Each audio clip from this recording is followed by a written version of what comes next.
In 2012, one of the most famous snacks in American history was pronounced dead. Empty shelves. 18,500 people suddenly out of work. Grown adults driving store to store, buying every box they could find, some of them turning around and flipping a single box on eBay for hundreds of dollars. The whole country genuinely mourned a spongy yellow cake with cream in the middle. And here is the part almost nobody remembers correctly. That same dead snack, the one written off as a relic, would go on to sell for $5.6 billion. So how does a snack cake die, get grieved by an entire nation, claw its way back from the grave, and then hand a small group of investors billions? Because the exact thing that made the Twinkie an icon is the exact same thing that killed the company that made it. Let's get into it. Picture Chicago in 1930. The Great Depression is grinding the country down, and inside a Continental Baking Company plant, a bakery manager named James Dewar has a problem. The company owns these machines that make cream-filled strawberry shortcake, but strawberries are seasonal. So for most of the year, those expensive machines just sit there, dead weight. So Dewar has an idea. Keep the little cakes, ditch the strawberries, fill them with banana cream instead, sell them cheap, and run the machines all year round. He needed a name. And the story he told for the rest of his life is that he was driving through St. Louis and passed a billboard for a shoe company, Twinkle Toe Shoes. Something about it stuck.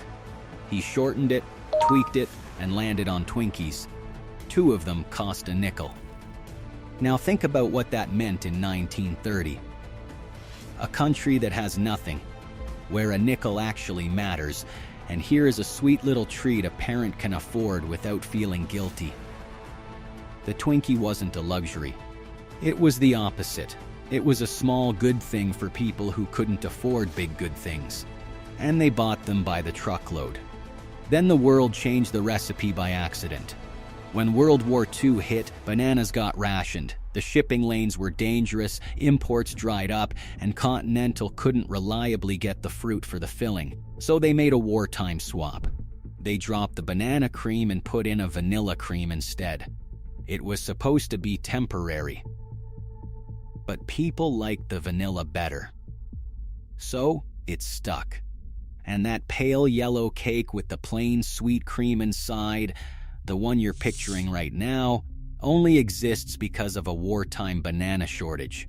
After the war, the Twinkie stopped being just a snack and became part of the furniture of American childhood. Continental put it under the Hostess brand, and Hostess figured out something early: get to the kids. In the 1950s, they sponsored the Howdy Doody Show, one of the first huge children's programs on television. A whole generation watched their favorite show brought to them by the snack in their own lunchbox. Then came the mascot, Twinkie the Kid, a little cowboy shaped like a Twinkie with a hat and a lasso printed on every box. He was pure marketing, and he worked. He turned a cake into a character. At its peak, the Hostess machine was pumping out somewhere around 500 million Twinkies a year. Gas stations, vending machines, every lunchbox in America. The Twinkie wasn't a brand anymore. It was a fact of life, like weather. And it got so famous it even ended up in a courtroom. In 1979, the Twinkie picked up one of the most misunderstood phrases in American history: the Twinkie defense. And almost everyone has the story wrong. People think a killer argued that junk food made him do it and walked free because of sugar. That is not what happened. His lawyers argued his depression drove him, and that a health nut suddenly binging on junk food was a symptom of that depression, not the cause of anything. The Twinkie was a footnote, but the snack was so famous by then that it hijacked the whole story, and the myth stuck. Speaking of myths that stuck, there's a bigger one, the one you have definitely heard, that a Twinkie lasts forever. That after a nuclear war, the only things left standing will be cockroaches and Twinkies. No, it doesn't. A Twinkie's real shelf life is about 25 to 45 days. It is not immortal. It is not embalmed. And that joke about a mile-long list of scary chemicals? A writer named Steve Ettlinger spent years chasing down every single ingredient for a book called Twinkie, Deconstructed, and found they were mostly ordinary things pulled from rocks, plants, and petroleum, the same stuff in half the packaged food in your pantry. So why does everyone believe the immortal thing? Because a Twinkie has almost no moisture in it, so it goes stale slowly instead of rotting fast.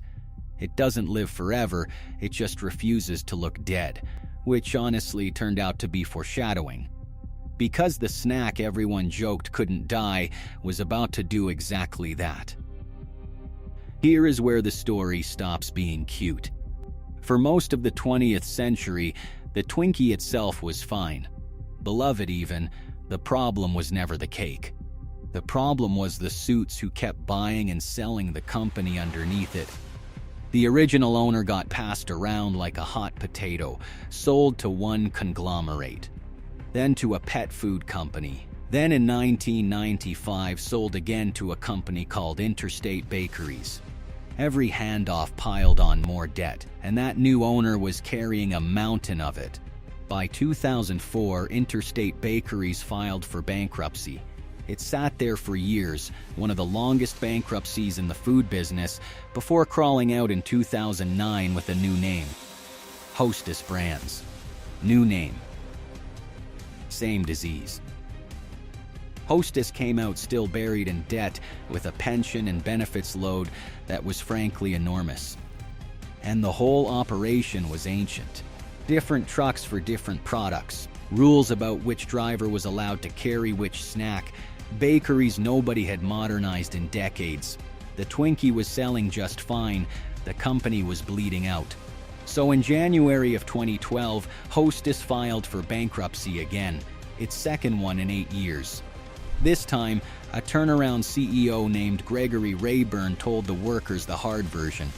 To survive, everyone had to take cuts, lower pay, smaller benefits, changes to the pensions. And the workers pushed back hard because they had heard this exact song before. They had already given up concessions in the first bankruptcy. Now they were being asked to bleed a second time. Then came the detail that poured gasoline on all of it. While the company was pleading poverty and asking factory workers to swallow pay cuts, it came out that a group of top executives had handed themselves significant raises on the way into the bankruptcy. The people steering the sinking ship were asking the crew to take less, while some at the top quietly took more. For the bakers, that was the end of any goodwill. In November of 2012, the Bakers Union walked, thousands of workers off the job, refusing to come back. Management gave an ultimatum: come back by the deadline or we shut the whole thing down. The strikers held the line. They did not believe the company would actually blow itself up. The company blew itself up. If you're enjoying this one, do me a favor and hit subscribe, because the ending of this story is the part almost nobody knows. On November 16, 2012, Hostess announced it was liquidating. Not restructuring, not reorganizing, shutting the entire thing down and selling it off for parts. Around 18,500 people were losing their jobs. And the reaction across the country was pure disbelief. Because to the average person, the debt and the strike and the pensions were all invisible. All they heard was 3 words: the Twinkie died. What happened next was one of the strangest panics in modern memory.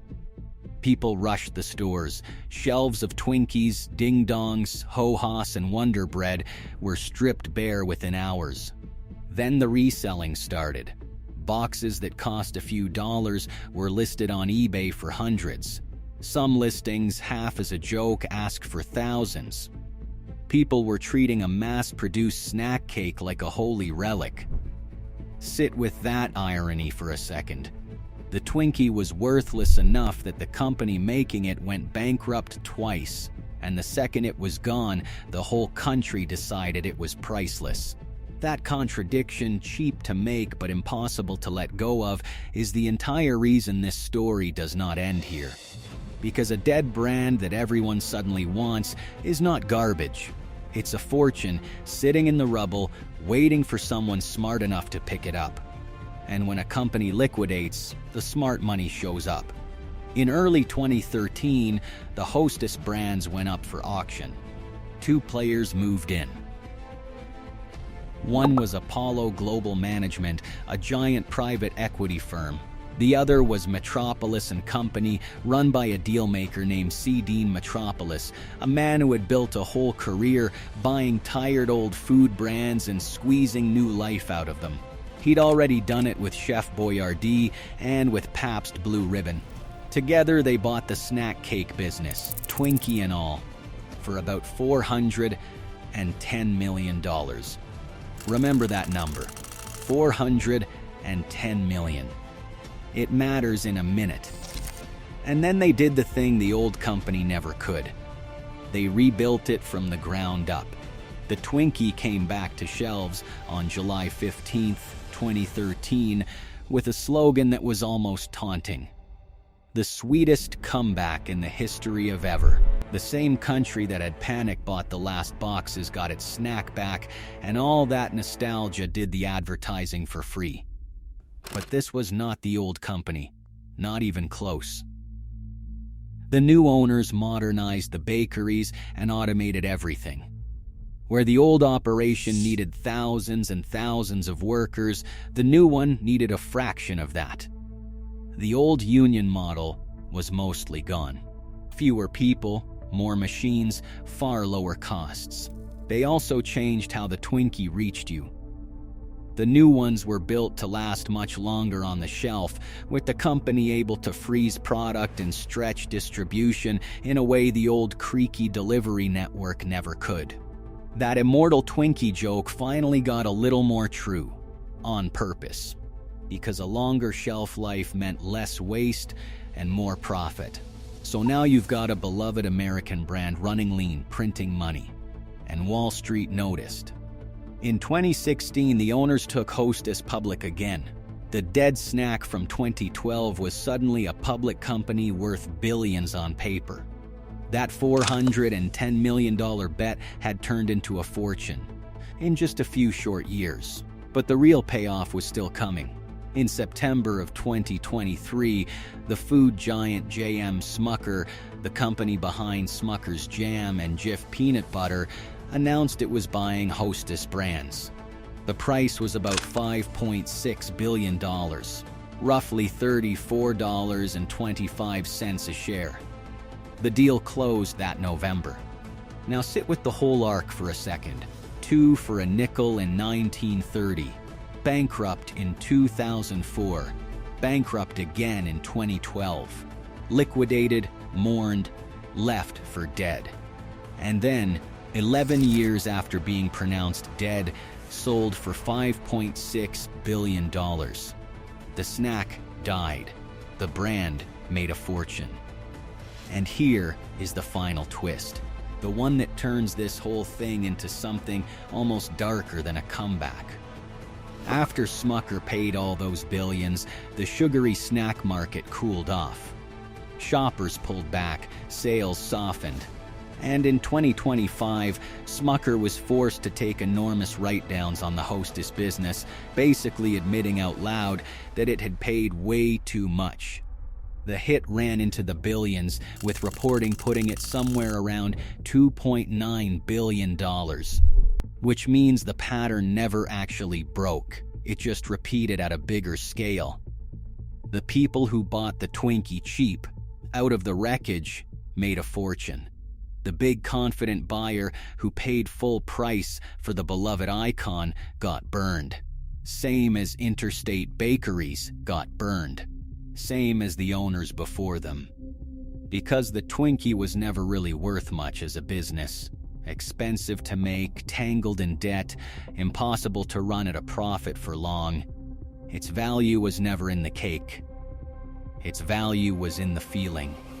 The nickel your grandmother could spare during the Depression.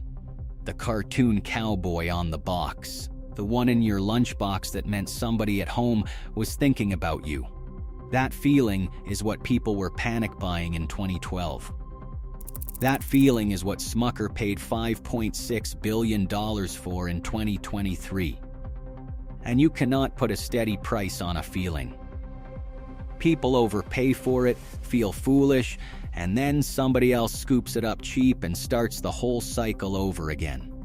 The snack that couldn't die and couldn't quite stay alive either just keeps getting bought, buried, and dug back up.